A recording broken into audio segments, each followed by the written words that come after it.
முகம் தெரியாத உறவுகள் அனைவருக்கும் இனிதான வணக்கம். நேற்றைய பொழுதை போல் இன்றைய பொழுதும் இனிதான பொழுதாக அமைய வல்ல இறைவனை பிரார்த்தித்துக் கொண்டு இன்று என் சமையல் அறைக்கு செல்வோம். இன்று என்ன சமைக்க போகின்றேன் வாங்க பார்ப்போம். அதாவது இன்றைக்கும் ஒரு சூப்பரான டிஷ்ஷோடு வந்திருக்கிற வித்தியாசமான ஒரு டிஷ்ஷு சிக்கன் பெட்டிஸ் வித்தியாசமாக செய்து காட்டுறேன். அதுக்கு அவசியமான பொருட்களை இன்றைக்கு நான் உங்களுக்கு காட்ட போகிறதுல ஒன்றொன்றையும் சேர்த்து கொள்ளும் போது நீங்கள் அவதானித்துக் கொள்ளுங்க. இனி வாங்க எப்படி செய்வதென்று பார்ப்போம். முதலாவது அடுப்பு ஒன்று செய்துட்டோம். இந்த பேனை வச்சிருவோம். சூடாயிட்டு இனி ஆயில் சேர்த்துருவோம். 3 மேசைக்கரண்டி ஆயில் சேர்த்துருவோம். எண்ணெய் நல்லா சூடாயிட்டு இப்போ பெரிய வெங்காயம் 2 எடுத்து சின்னதாக கட் பண்ணியிருக்கேன். அதை இதுக்கு சேர்த்துருவோம். இதை பொன்னிறமாக வதங்கி விட தேவையில்லை, லைட்டாக வதங்கினா காணும். அடுத்தது கேரட் 2 எடுத்து அதையும் வெங்காயம் சாப்பிட்ற மாதிரி சாப்பிட்றீங்க, அதையும் நம்ம இதுக்கு சேர்த்துருவோம். அடுத்தது கோழி 200 கிராம் எடுத்து அதையும் குட்டி குட்டியாக கட் பண்ணி வச்சுருக்கேன், அதையும் இதுக்கு சேர்த்துருவோம். நல்லா மிக்ஸ் பண்ணி விட்டுருவோம். இப்போ இதுக்கு தேவையான உப்பு சேர்த்துருவோம். மிக்ஸ் பண்ணி விட்டு போட்டு இதை ஒரு 2 நிமிஷத்துக்கு மூடி வைக்க போகிறோம். இப்போ நல்லா மிக்ஸ் ஆகி வதங்கிருக்கு. அடுத்தது வந்து நாம் மஞ்சள் தூள் சிறிதளவு, மிளகு 1/2 டீஸ்பூன் சேர்த்தா காணும்.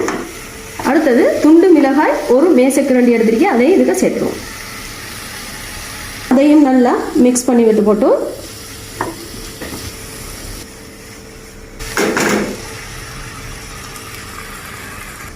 உடனே முட்டையை மிக்ஸ் பண்ணி விடாங்க. கொஞ்சம் லைட்டாக வெள்ளை கலராக அது அவிஞ்ச மாதிரி வரும்போது இப்படி கிளறி விட்டீங்கன்னா இந்த கோழி துண்டுகளை மாதிரி அதுவும் மிக்ஸ் ஆயிரும்.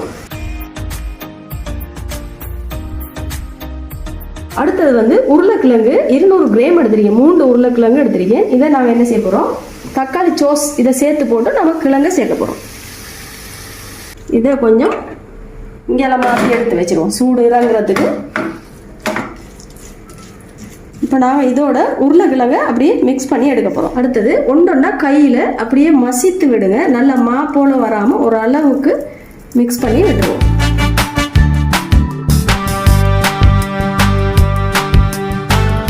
இப்போ இதை இதோட நல்லா மிக்ஸ் பண்ணிடும். அதாவது அடுப்பெல்லாம் ஆஃப் செய்த பிறகு தான் இதை போடணும்.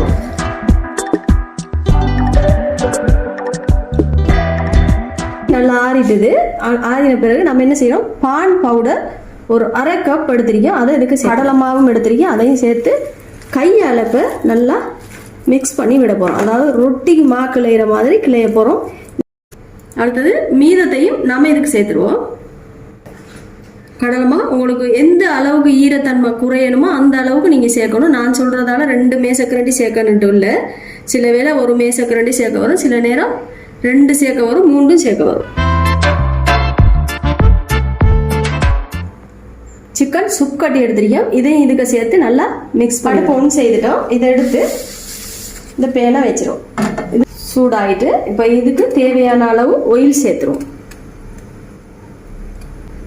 கணக்கு தேவையில்லை, ஒரு அளவு விட்டால் காணும்.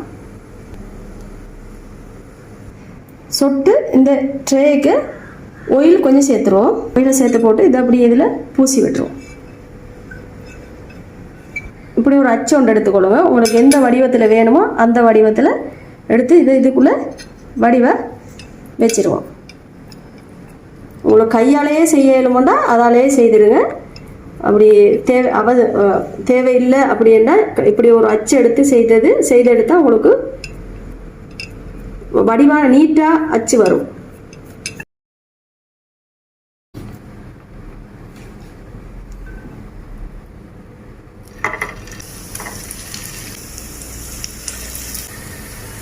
இப்போ பாருங்கள், இதை வந்து அவதிப்பட்டு நீங்கள் எடுத்துடக்கூடாது. மென்மையான அதை பாருங்கள், அடுப்போட பவரை பாருங்கள். அந்த அளவுக்கு நாம் உள்ளுக்கு நமக்கு அவிய நம்மள்கிட்ட உண்டு அவசியம் இல்லை. ஏன்னா எல்லாம் நாம் ஃபேனுக்கு போட்டு வடிவாக செய்து எடுத்துருக்கோம். இதை வந்து நாம் மற்ற பக்கம் திருப்பி எடுத்துடணும் வடிவாக.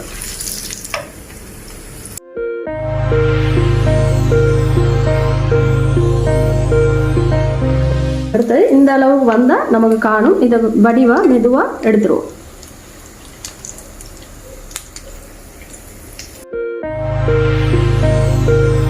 இனி என்னுடைய சிக்கன் பெட்டிஸ் வந்து சூப்பராக நிறைவடைஞ்சிட்டு எப்படி சூப்பராக இருக்கேன்னு பாருங்கள்.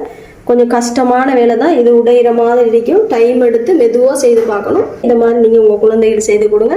இனி நாளைய தினம் இதை விட சூப்பரான ஒரு டிஷ்ஷோடு உங்கள் முன் வந்திருப்பேன். அது வரைக்கும் விடைபெற்றுக் கொண்டால் நஸ்லானியா. அஸ்ஸலாமு அலைக்கும்.